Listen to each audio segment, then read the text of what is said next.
Another megachurch pastor resigns, a familiar tale of scandal. Hey everyone, welcome back to Celeb Daily Info. Today, we're diving deep into a story that's shaking the foundations of the megachurch world. Another well-known pastor has resigned, and the echoes of the Robert Morris scandal are impossible to ignore.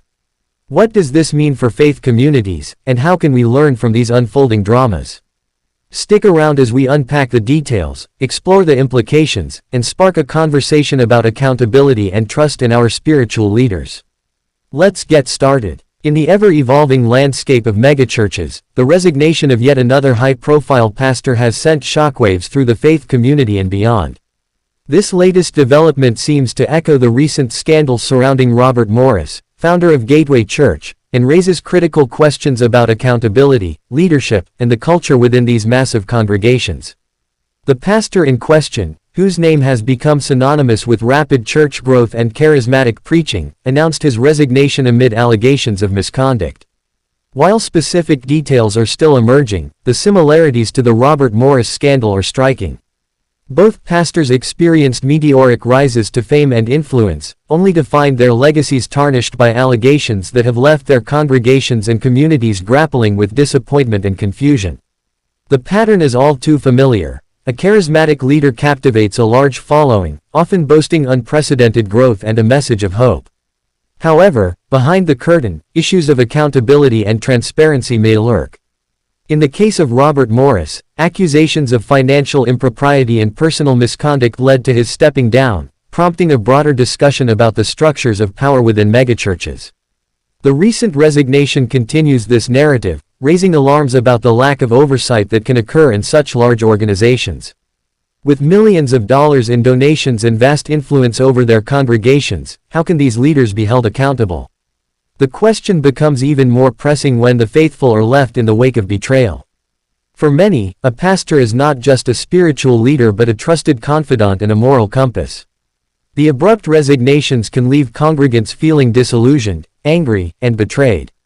The fallout often extends beyond the church walls, affecting families, communities, and even local economies that depend on church events and outreach programs.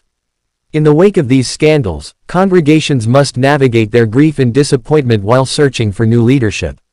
This transition can be particularly challenging, as many may struggle to reconcile their faith with the actions of those they once revered. These resignations ignite essential conversations about the culture of leadership within megachurches. Are these leaders held to a different standard? What systems of accountability are in place to prevent misconduct? How can congregations ensure that trust is rebuilt after such betrayals? As the dust settles on this latest scandal, it's imperative for both church leaders and congregants to engage in dialogue about transparency, accountability, and the future of their communities. The hope is that through these discussions, lessons can be learned to prevent similar situations in the future. The resignation of yet another megachurch pastor serves as a stark reminder of the challenges faced by large faith communities. As the similarities to the Robert Morris scandal become more apparent, it is crucial for congregations to reflect on their values and the systems in place. In a world where trust can be easily shattered, the future of megachurches may depend on how they choose to address these pressing issues. As this story unfolds, one thing is clear: the faith community must come together to ensure that such scandals do not define their journey but rather lead to a stronger, more accountable future. Thanks for tuning into this important discussion. If you found this video insightful, don't forget to give it a thumbs up and share your thoughts in the comments below. How do you think we can ensure accountability in our faith communities? Let's keep the conversation going. And if you haven't already, hit that subscribe button and ring the bell for more content on faith, leadership, and the stories that shape our world. Until next time, stay curious, stay engaged, and remember, your voice matters.